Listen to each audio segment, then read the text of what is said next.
Essa evidência é uma evidência que hoje em dia é muito forte. Há 10 anos atrás ela já era bastante forte, mas ainda havia muito preconceito. Então, por exemplo, o Dr. Sanjay Gupta, que é o médico oficial da rede de notícias CNN, seria como assim o Drauzio Varela dos Estados Unidos, inicialmente ele produziu um material, gravou um documentário dizendo que a maconha medicinal não deveria ainda acontecer, que era muito cedo, que não havia pesquisas, que havia alternativas muito melhores. E depois ele se arrependeu. Isso aqui é um exemplo quando ele fala: por que eu mudei minha cabeça sobre a maconha? E aí ele falou: olha, na verdade, as evidências estavam lá, eram muito sólidas, eu é que não as conhecia, eu é que tinha preconceito, e pediu desculpas ao público. E desde então, já lá se vão quase 10 anos, ele vem defendendo a legalização imediata da maconha medicinal e defendendo que as pessoas tenham um acesso mais simples, mais barato a esse tipo de medicamento.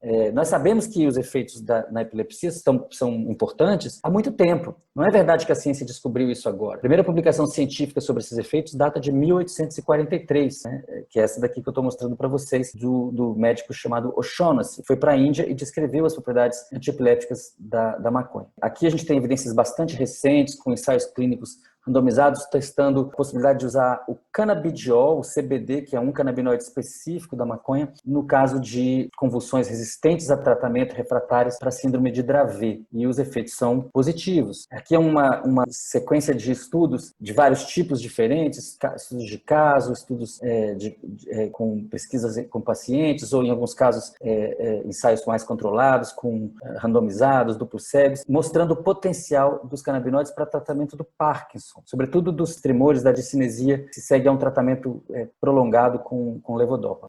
Esse é um estudo muito importante que eu estou mostrando, vale a pena quem quiser se aprofundar, estudo feito em roedores, mostrando justamente essa propriedade de desincronização que os canabinoides têm. Pode ser muito útil no caso de uma epilepsia, porque quando a pessoa tem epilepsia e tem demasiada sincronia entre os neurônios, o jeito tradicional de lidar com isso é abaixar a atividade dos neurônios, de forma que eles não produzam essas sincronizações de muitos neurônios, levando a convulsões. Para que isso aconteça, então, é reduzida a atividade dos neurônios e a pessoa fica torporosa, com pouquíssima capacidade de interagir com o ambiente. Os canabinoides conseguem manter o disparo total dos neurônios, o funcionamento dos neurônios não se altera muito, mas os momentos em que eles acontecem ficam menos alinhados, eles ficam um pouco mais bagunçados, é o que vocês estão vendo do lado direito, que é antes da aplicação do canabinoide, aqui é depois. Esses tracinhos coloridos representam momentos em que os neurônios estão disparando. Vocês vejam que do lado direito e do lado esquerdo tem mais ou menos o mesmo número de tracinhos coloridos, ou seja, os neurônios estão disparando mais ou menos igual. Só que no lado esquerdo, que é antes do canabinoide, eles estão concentrados nessas elipses cinzentas aqui, que a gente chama de assembleias neuronais.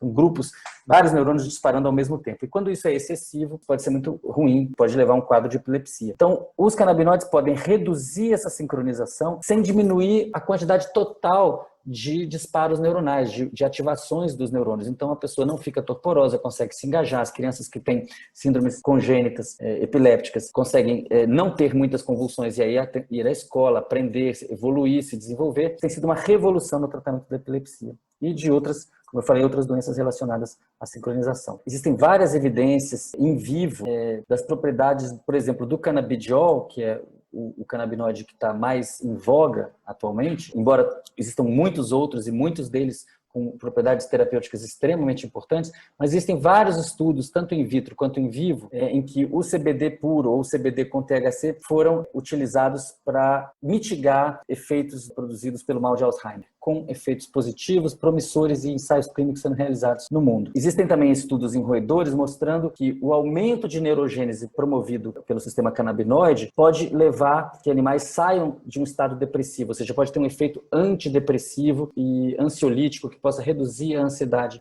dos animais. Algo recentemente, em 2017, esse artigo foi publicado na Nature Medicine, é um artigo extremamente importante de um grupo alemão de muita credibilidade, do Andreas Zimmer, foi feito em camundongos, ou seja, não se trata de um efeito placebo. E os animais foram tratados ou com veículo, uma substância inerte, ou com THC, que é justamente um dos canabinoides que é muito demonizado. Fala-se muito mal do THC em alguns círculos médicos no Brasil, e esse é um bom exemplo, um artigo bastante importante mostrando que isso não deve acontecer, que nós devemos entender que o THC tem propriedades terapêuticas importantes.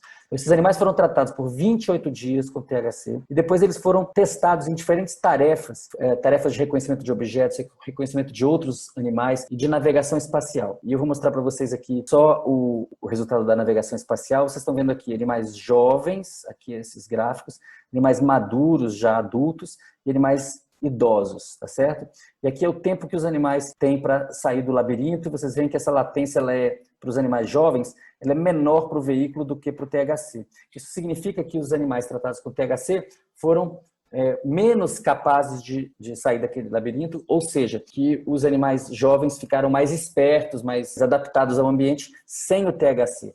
Por outro lado, nos animais maduros, adultos e nos animais idosos, nós verificamos o contrário. Essa linha tracejada do THC está abaixo da linha do veículo, tanto aqui quanto aqui. Então, o que vocês estão vendo aqui no caso dos animais adultos e idosos, foi benéfico para os animais, cognitivamente benéfico, o tratamento com THC. Os animais ficaram mais espertos com THC. Um animal idoso com THC ficou tão esperto quanto um animal jovem sem o THC.